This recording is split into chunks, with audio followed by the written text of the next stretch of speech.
Nilqawkom lura wek fl-appartament tagħna grazzi li qegħdin issegwu l-programm Lifestyle & Co. Jiena mill-ewwel ħallaqakom anke ma' tliet mistidnin oħra li ġew iżuruna hawnhekk fl-appartament tagħna fejn miegħi għandi lil Petra Bruno, għandi lil Joen kif ukoll għandi lil Ryan. Naħseb issa lil Petra bdejtu tidrawa ftit ukoll anke l-telespettaturi tagħna l ġej anke mill-Responsible Gaming Foundation fejn proprju magħhom illum ħankunu din nitkellmu fuq proġett li huwa il-proġett tal-money management fejn ħajtuna aktar informazzjoni anke fuq dan il-proġett.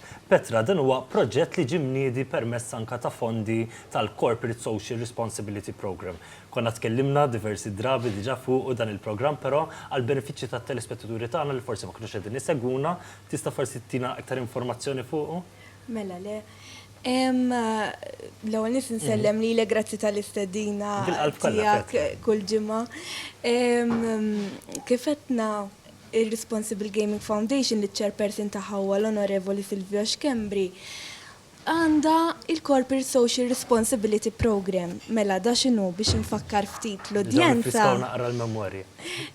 Dan huwa borza ta' fondi jekk nistgħu ngħidulu hekk illi jingħata lil għaqdiet illi għandhom xi pjan jew xi proġett li jippromovu xi attività alternattiva l-logħob.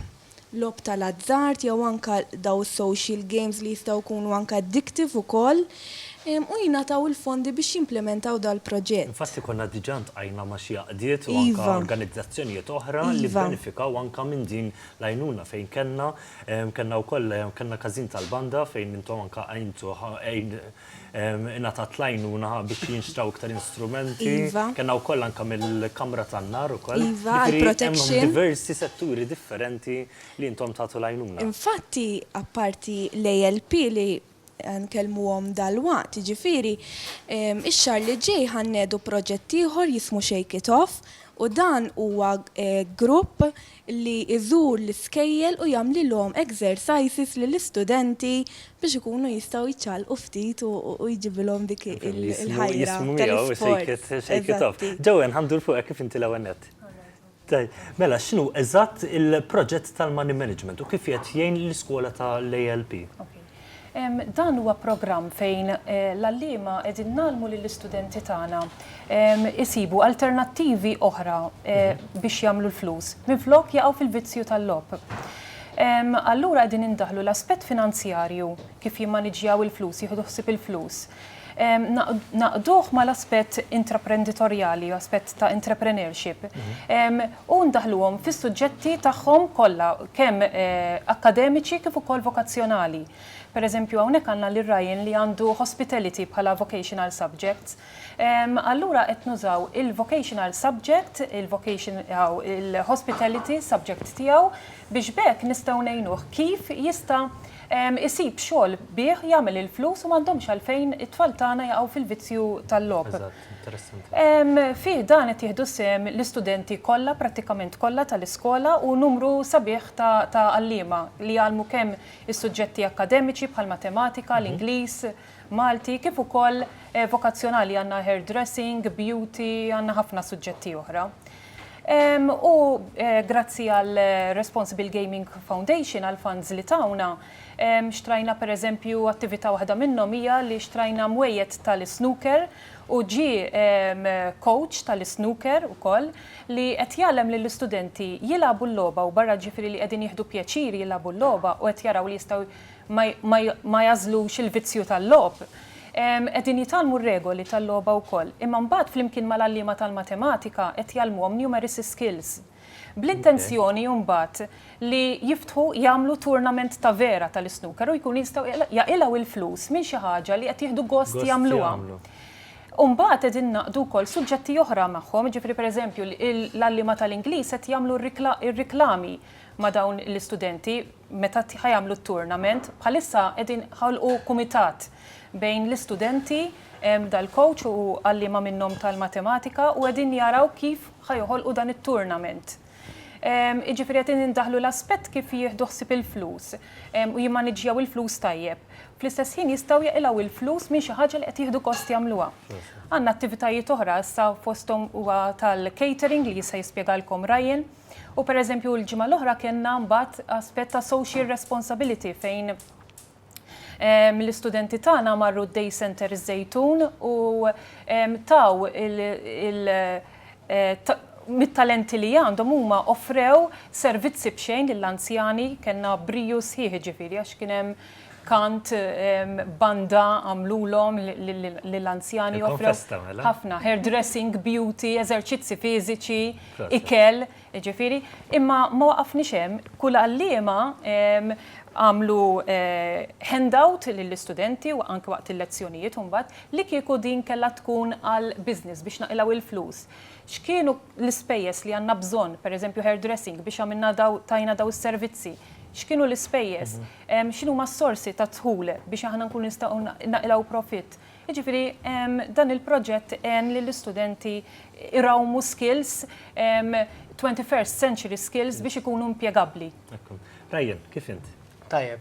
Tal-proġett kif qed jgħinek? Mela da qed jgħinni biex noħroġ li skills tiegħi, qed jgħinni biex noħroġ il-prattika, naħdem anke l qudiem nkun għandi bżonn għax-xogħol, qed jgħinni wkoll biex taf inti nkun noħroġ il-valuri tiegħi li jkolli minflok bit-teorija qed nitlu iktar fil-prattika li qed nitalmu xorta li fl-aħħar mill-aħħar qed nittaka u qed jgħinni bħala jgħajni nimmaneġġja l-flus, per esempio plat kemm jiġi jiswa, kif tixxi mis-suq Kemm importanti li anke minn età żgħar kemm għandek żmien inti Ryan? Ħana 16. Talaq 16 sena, kemm importanti li anke żgħażagħ ta' 16 sena mela jibdew anke minn meta jkunu żgħar jafu anke jikkontrollaw anke l-flus li jkollhom. Kemm taħseb li hija importanti? Hija importanti, inti jekk taħdem fis-settur tal-catering li bħali jiena nixtieq naħdem lejn dik il-linja, irid ikollok kollok dik sew fuq għal inti kif daka anka platt kun taf eżatt kemm jiġik biex inti toħroġ il-kost tiegħu biex tara l-profit li ħajerġa' idaħħallek. X'kienek għażilt is-settur tal-catering Ryan? Efimni missieri dejjem ħajjarna l-hemmhekk u naħseb jien tkun ġofik minn mintu konza kont minn dejjem toġobni kċina u naħseb mhux naħseb għal hemmhekk sejjer kċina. Proset. Petra, nerġa' ndur naqra fuqek ma jimpurtax, għaliex taħseb li hu importanti dan il-proġett anke meta nirrelataw anke mal-lob responsabbli. Mela, kif femet sew Joanne, meta qed insemmu l-ALP ġifieri l-Alternative Learning Program, hemmhekk insibu ħafna studenti vokazzjonali ġifieri. Il-maġġoranza ta' dawn l-istudenti, ħafna minnhom jimxu biex jiftħu l-business tagħhom. Għax per eżempju f'din l-iskola jitalmu hairdressing, mechanics u xek. U daka imorru jfittxu l-business tagħhom.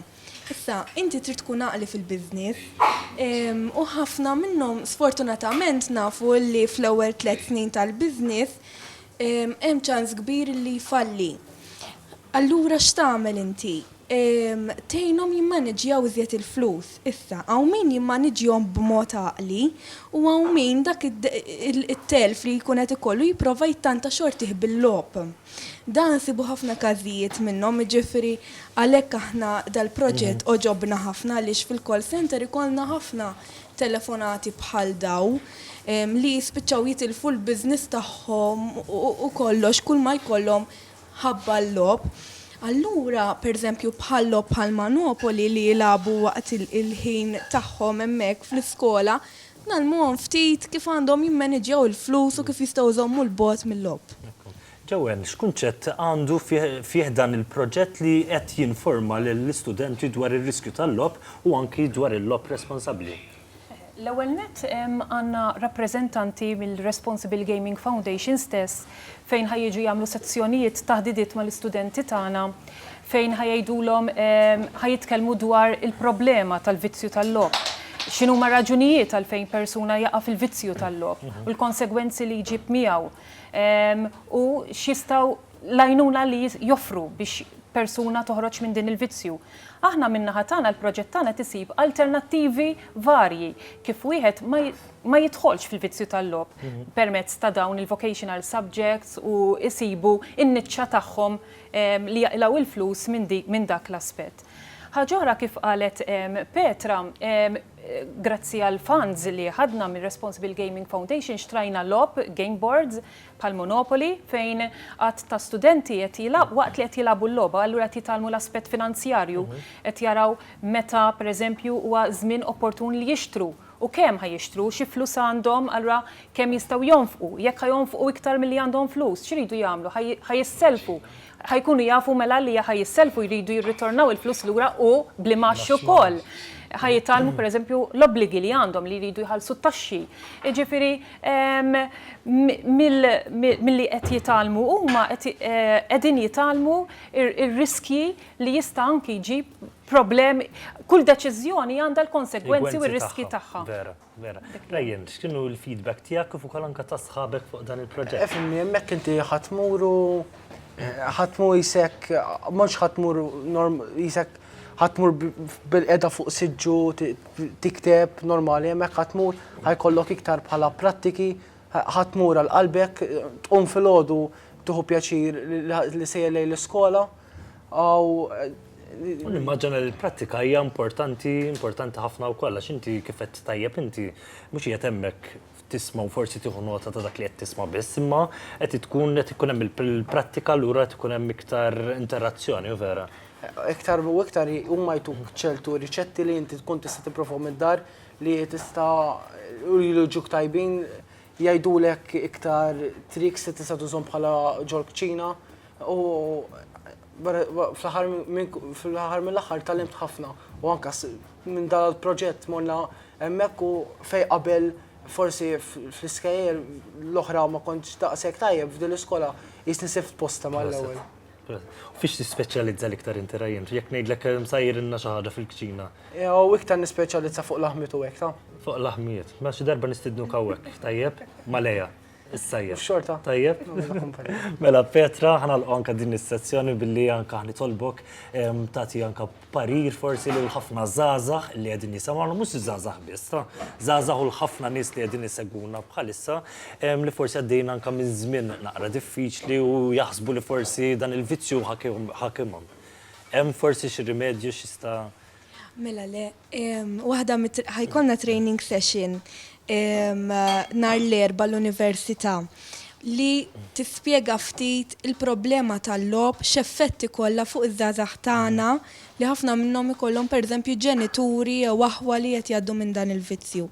Aħna nħeġġukom li tċemplu fuq il-helpline tagħna 1777 24 hours, 7 days a week, qegħdin hawnhekk għall-għajnuna u jkunu nistgħu nagħtu pariri anke żjed skont il-każ. Ġifieri grazzi ħafna tal-istedina tiegħek. Kollha Petra, grazzi ħafna li kontu magħna appuntamenti ieħor flimkien ikun anke bħallum ġimgħa. Grazzi ħafna Petra, grazzi ħafna Joen, grazzi ħafna Rajjen. Aħna minn hawnhekk ħammorru għal wafqa qasira ta' ftit sekondi u mbagħad mill-ewwel ħaterġgħu issibuni fil-kċina ħdejla fejn hemmhekk ħankomplu b'aktar tisir.